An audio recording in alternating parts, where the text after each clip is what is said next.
Hey now, welcome to the Let's Innovate for Vegas audio program. It's episode 13. We're recording on Thursday, May 18th, 2023, a solo show with me, your host, Dan Hugo. I'm the managing director of the Innovate for Vegas Foundation. Today we're going to talk about hackathons and projects and stuff. So, fun fact, we are basically a year old today. No. A couple weeks ago. We actually formed our nonprofit entity, a nonprofit corporation in the state of Nevada in June. I think it was June 16th, so about a month away.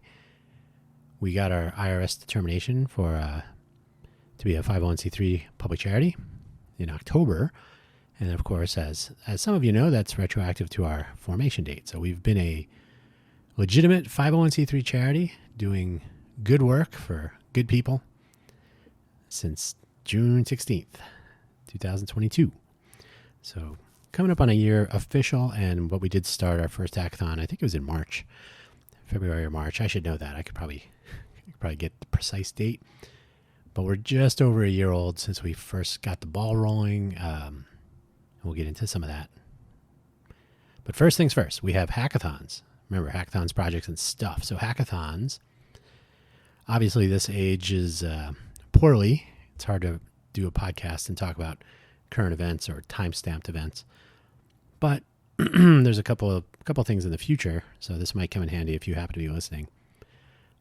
This month, May 31st, we are not directly, we're not like drawing in a big crowd, but we are doing, we're going to try to submit a project for the TechFashion Design Challenge 2023. We actually did a podcast with the person driving that with Hackster.io and some other partners, Dr. Kitty Young. That was the episode 12. So if you are curious about not only that, which we talk about a little bit, but some of the stuff going on behind the scenes, Dr. Young is pretty smart. Probably one of the smartest people I'll have on this whole podcast ever. Maybe not. Maybe you'll come on. But we did talk a little bit about this podcast. This hackathon coming up. 31st is fast approaching. Las Vegas is a weird place for hackathons, as we have discovered in the last year. But I have a project idea that I would like to submit. So we'll see what we can do. We have 13 days as I'm recording this on May 18th. You can listen to it on May 19th or sometime after. Maybe we'll do a show later about how things went. This summer, I think in July, I don't think it's been nailed down exactly, but July, probably 2023, the new Becker Tech Center will host a hackathon. That's the plan. We're going to try to collaborate and help them out. I've said this before when I was working with that one chip company up in Oregon. Probably built a part in your old PC. Maybe your new PC is powered by an ARM chip, or maybe an Apple M3 or M2 or whatever that they got going on, or maybe a Threadripper or something. Who knows? But I did participate in 47 hackathon events in different places, mostly as a mentor, as in I would help people with their projects built around the things I worked on, which were the Galileo, Edison, Arduino 101, and whatever else came up. Sometimes I was a co-organizer, but mostly mentor. So I'd go and basically learn what we did wrong in enabling makers and hackers. So, and then I was in a reality show called America's Greatest Makers. So I'm hoping to take some of that and help others around our greater Vegas ecosystem to have some hackathons like this, especially young people. That is where the party starts. That is where interest and intrigue combine over an Arduino or a Raspberry Pi, or it doesn't have to be technology either. It could be a hackathon around, invent a new sport, 3D print game pieces for a board game you're going to design. It could be anything. So hopefully we'll start enabling some innovation at all ages under the typical, Vegas has a problem with 21 and older. So you do not have to be 21 to be innovative. And so we'll try to drive that home, have young people doing some cool stuff. And then October 7th and 8th, this one's going to be kind of exciting, actually. There has not been a Las Vegas team in the NASA and other sponsors of the Global Space Apps Challenge since 2019. The team lead for that has moved, I believe, to Tennessee. When they put out the request for applications, they said preferential selection would go to the previous team leads, but that was not to be. I actually reached out to that person, so we have been in contact briefly. But I was selected as the lead for Team Las Vegas for the upcoming October 7 and 8, 2023 Global Space Apps Challenge. So we'll see what we can make happen there. That'd be cool. Who doesn't like space, right? Dinosaurs in space. If you're not with me, you're against me. Let's get on to projects. We have multiple projects that we started. We were starting a new project each month. Some people who are uninitiated felt that was too many, but the goal was to enable month-long ideation hackathons to start projects. And there'd be something different for different people who wanted to participate. Our first project being open transit. If you are dependent in any way on our public transit system in Las Vegas, I've heard it from visitors. I've heard it from frequent visitors. I've heard it from people who live here. You'll hear it from me. This place needs help. So our open transit project was intended to tackle some of the, we'll call them gaps in rider experience and driver experience and the general system. So that's ongoing. That and Smart Social. There are other projects like vLocal, Welcome, My Vegas, and our own infrastructure project. But Open Transit and Smart Social are probably, they're all important, but they're probably the two that will have the most immediate impact. We also have the Open Data Capture platform that will ultimately be the core of any outward-facing developments on the tech side. And of course, all of these things, and I'll get to this when I get to the stuff, but all these things, I'm really underscoring the coding part because I'm an engineer and I have no artistic or aesthetic or really creative abilities. But all of these will benefit tremendously from non-technical participation. So we'll get to that in a second. So we have new projects on the horizon as well. There's going to be attention paid to volunteerism. There are organizations that have volunteer projects, but and this could be our Clark County School District. It could be various companies with a philanthropic funding and structure in place. Maybe it's through their normal HR, or maybe they have a philanthropic arm. I know some of the larger resorts have this. Could be some municipal or county services, municipal as in City of Las Vegas or Henderson, but anyone who has volunteer programs and then coordinates volunteers, there's a slight gap in coordination and like on the ground. I'll say execution. That doesn't sound like a good word, but the mechanical part of volunteering and keeping track of what's going on. So I think it's more common to see volunteer projects, and there's sometimes a shout out to, hey, thanks for participating in this particular thing. But we're talking, and this was, I have to be transparent. This was a project that came from Punch Code, our local boot camp for coders. I think it was a 15-week boot camp. The final cohort that went through the end of 2022. I'll get to why in a moment, but their final project that they were working on as a team was something like I've described. And in January of 2023, there was the plug was pulled, so to speak, and Punch Code basically shut down very quickly. So there was no sort of anchor or foundational support structure to kind of bring those graduates of the program from December to bring them together to continue this work. I've been offering since I first saw their presentation on the project to help out. I suggested that the Innovate for Vegas Foundation could be a fiscal sponsor if they wanted to launch as a charity, to give it a try, or at least as a project. That's how fiscal sponsorship works. So we could basically bring them in as a special project for some period of time, and they could take donations and see where it goes. Unfortunately, with the economy being what it is, with Punch Code basically disappearing out from under them, it's been difficult to get the band back together, as they say.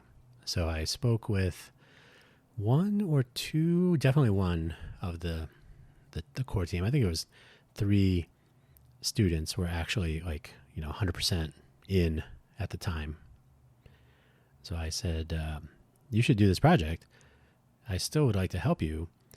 Or how about if we take on this project and you work on it? So you drive it, but we'll basically make it an Innovate for Vegas project if you're not going to pursue it, because I think there's a need for it. So think of it as like a volunteer management tool that gives credit, if you will, credit not being financial, but more, hey, these are the actual people who volunteered on these things. So sort of a Facebook with a small f, not a big F, of people who volunteer, right? So these are people you can see in your community who are communities who are doing things. It's always nice to toot your own horn, but very few people do. People who do toot their own horn when it comes to doing charity or helping others, sometimes they get a bad rap. But on the other hand, sometimes it's like, hey, nobody's going to know I did something. And if you do want people to know, you got to say it yourself. So the goal here was to provide a way to say, hey, here are the people volunteering to do things. They make a difference, and enable some sort of recognition, or, at least, recognition. That's a good word. So that was the plan. So anyway, they're not working on it. All of the people involved from the cohort from 2022 who were working on this project appear to have moved on to other things. And so I still would like to pursue that project. So anyway, that's a long way of getting to a volunteer management platform. And it would, ideally work with other organizations that have volunteer projects. So that's the goal, across, horizontally. So rather than using email and spreadsheets and crossing fingers, you would actually have an interoperable way of saying, oh, you're a volunteer over here, you're a volunteer over there. It's almost like a LinkedIn for volunteers, although I am not a LinkedIn fan. That's another topic for another day. So there's that. And basically connecting people. There's several. The Smart Social Project has a component of communication specifically, but just in general, how to connect people with data, with information that's usable, how to get information from people that they want to participate in things. That's the Open Data Capture Project, is sort of the base of that. But just enabling people who live here, people who visit here, to respond to things or to give feedback or to participate in general. The vLocal project is very explicitly about that, participating in our economy. So yeah, all these things are either in flight right now or kind of emerge from current projects or current needs, and sky's the limit. And really, something that I don't think is clear to people is these projects are mostly driven by me, for better or worse. There's an overarching architecture, or like a multi-component interoperability plan that I've shared with people through the last year.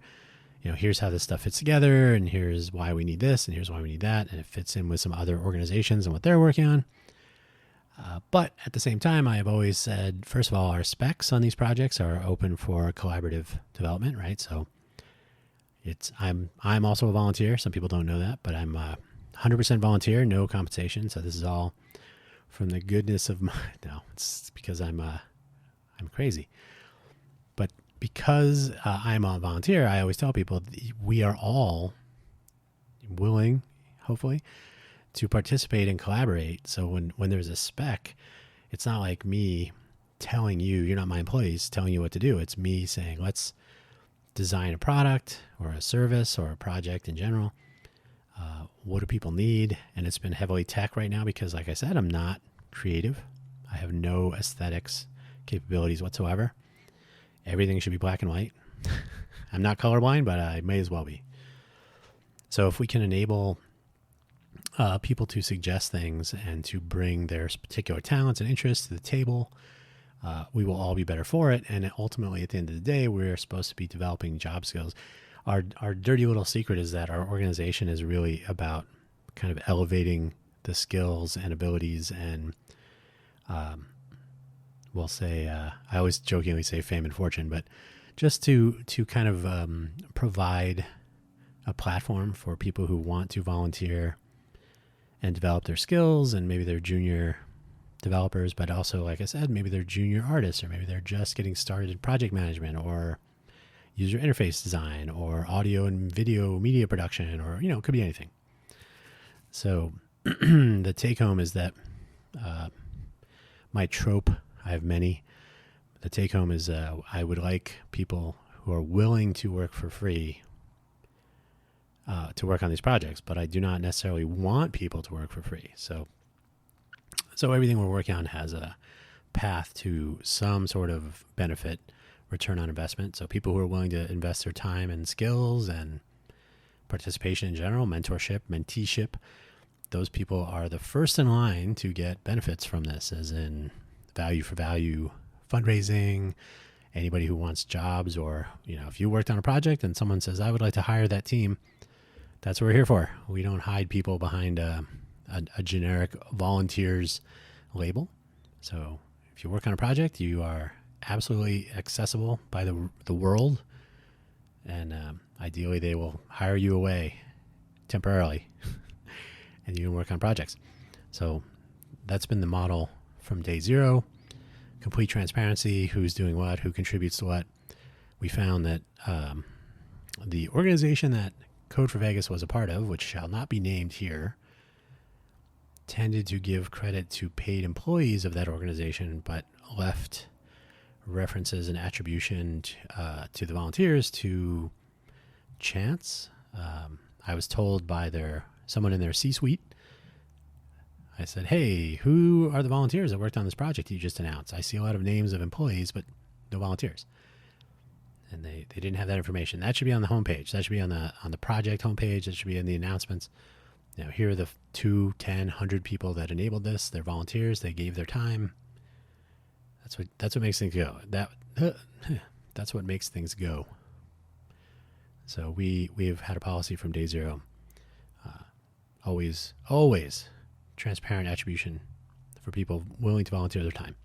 So what else do we have here?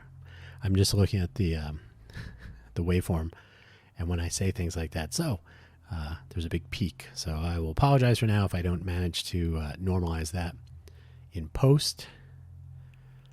On to the state of the org. So we're a year old, like I said. We have we formed in June 2022. Our first hackathon was somewhere in March or February or March.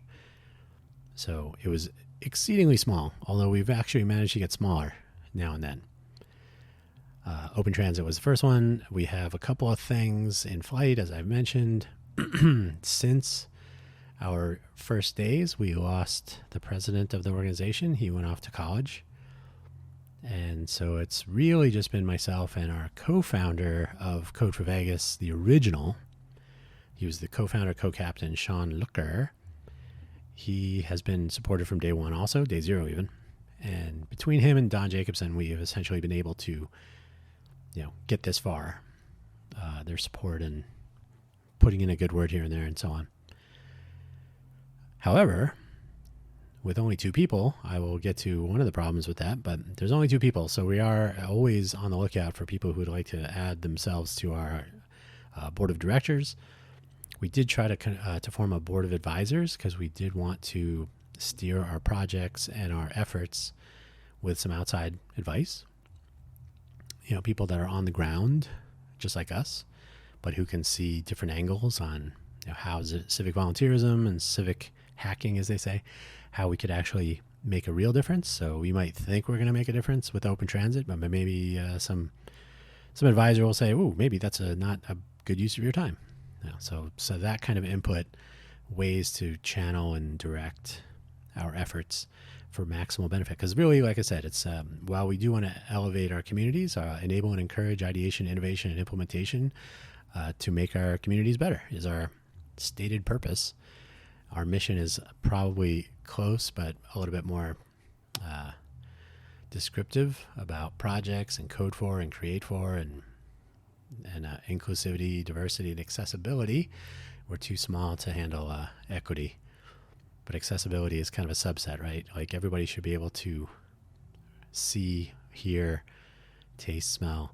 But if you don't have one of those senses and you build an entire technology or service around the presumption that you do have, full sight, which is common, then you leave a lot of people out. And so accessibility is a form in my view, a form of equity, access to things like transit and, stuff.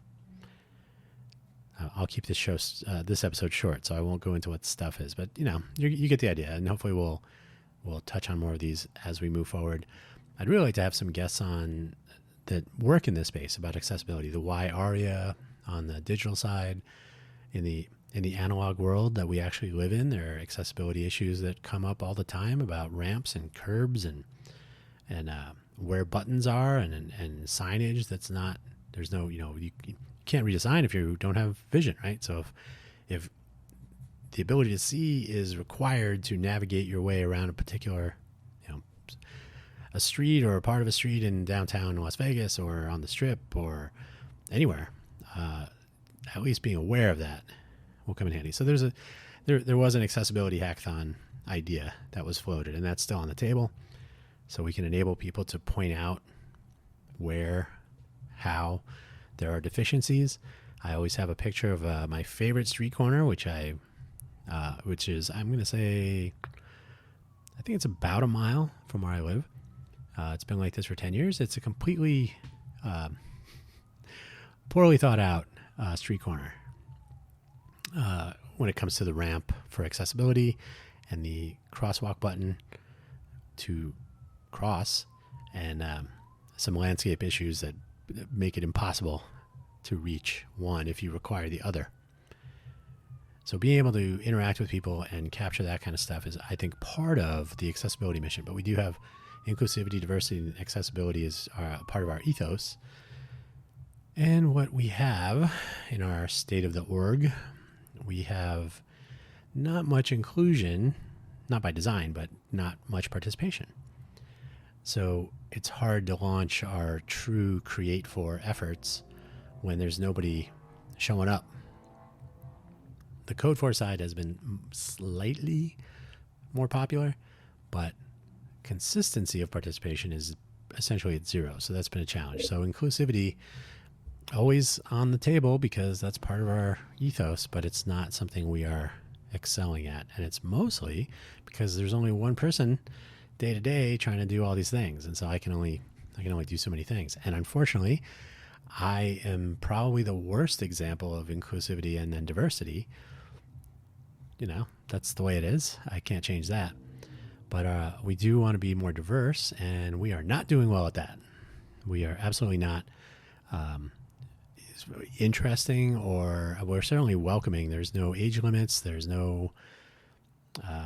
I have yet to see any circumstance where somebody was made to feel unwelcome for any, identity, if you will. So I think we're not negative, but we are not making progress that I would like to see in both inclusion and diversity in regard to participation and maybe even just awareness. So we need to do better. And I'm that's one of the goals for the upcoming, the next year, our next fiscal year, is to hopefully more inclusion and diversity to match our ethos, and B, to tackle accessibility at scale by including a focus on that in both the CodeFor and CreateFor components of our efforts, and to make those extend into our communities on the ground, literally, so that people are empowered to point out deficiencies, maybe improve that street corner I mentioned, or one near you, address, well, dangerous intersections, which are only more dangerous if you can't see the cars coming or you can't hear them coming, and they certainly don't see or hear you. I walk a lot, and I'm almost hit by a car at least once a week. And the problem with only capturing data when there is an actual collision or an accident, if you will, is you only know when it did happen. What I would love to see is if we can start capturing dangerous intersections that are either inaccessible, or maybe they're low visibility from the driver's side, or it could be any number of things. So we can capture that information, start identifying near misses. Maybe we can address, or at least make possible, the possibility of addressing some of the more dangerous interactions between bicycles, pedestrians, vehicles. Maybe we can stop some things before they happen. So there's more. I'm sure there is. Our infrastructure is our own projects about our own organization. Our website has been completely and totally unmaintained and is now officially dead for the codeforvegas.org domain because of the certificate for SSL is expired, TLS really, and it was just unmaintained. It was a one pager. It was intended to be inspectable by IRS for our determination, or if anybody was looking for contact information, an email address and whatnot. But it hasn't been maintained. It ideally will be a platform on which we can build some components to try out. We have a few plans on the smart social side that should ideally form the foundation of our online presence, because as we used to say at Netscape, we should be eating our own dog food. Our version 3 or 4, I can't remember if it was Communicator. Navigator was Dogbert. So for what that's worth. So eating our own dog food means using our software ourselves, using our projects ourselves, using any creative works ourselves, so that we know they work or we know they don't. You always taste the food you're preparing before you give it to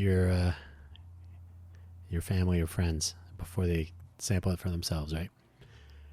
So that's our infrastructure project needs a lot of work. And as my friend Detlef Jeanette used to say at SEM Microsystems, a German company, he was from East Germany.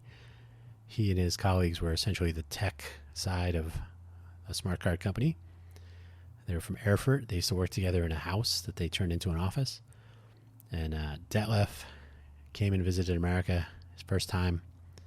We gave him some Dilbert books, speaking of Dogbert. And this was obviously before Scott Adams had whatever happened to him happen. So when Dilbert was funny, he said, Dilbert is funny because it is true. But even better, the quote that I continue to use to this day, and I cannot possibly do his quote, his accent justice, but it was, we work 24 hours in the day and then we work at night. And I always think about that whenever I'm,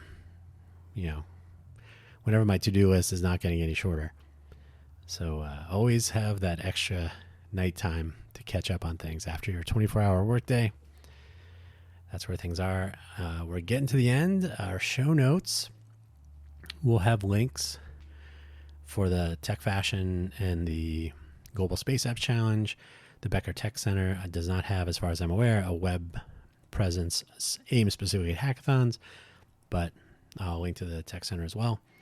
The show notes are otherwise a little bit vague, because this was sort of just a little update covering some bases. Our future shows, we'd like to have a local attorney, Hayden. He's almost certainly not listening to this, but we'll see if we can get him on to talk about copyright and licensing and what does it mean to be an open source developer. Who gets to use your stuff? Do you get to keep it yourself? Can you still build it later? So we'll cover some of that and more.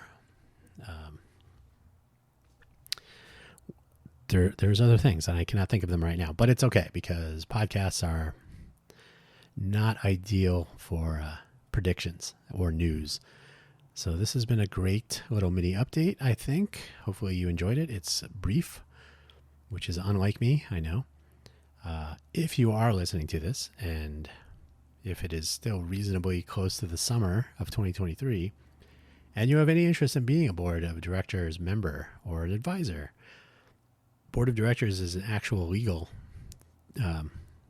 effort. You would be added to our list of officers and directors and all that. So we can also have officers if you're interested in being a treasury secretary or president or some other similar role. We can talk. Board of advisors, still something we'd like to add. That kind of failed miserably a year ago, but it's a whole new ballgame. And hopefully there will be other things of interest, and our website will be magically up. Haven't focused on it much because I will close on this note. Volunteers are very difficult to find, and perhaps it's a cultural component. I'm not sure. We've actually instituted Agile for Volunteers to assume that people who volunteer for projects will not stay longer than 2 weeks. And the first outing with this, they did not stay for 2 weeks. So we didn't even really get to try a full iteration. But the goal of all of this is to get that collaboration, get that collection of job skills, whether it's coding or creating, to actually deploy some things to make our communities better. That always reflects on the people who make them happen. So that goes on resumes and hopefully works out for referrals, hopefully ends up with some sort of compensation in whatever form, whether it's karma or cash or somewhere in between. So I need to have more people who are willing to work for free as volunteers, because I don't want you to. But if you never do anything, I can't help you. So our projects are important. They're, I believe, well thought out, and we are also open for your projects. So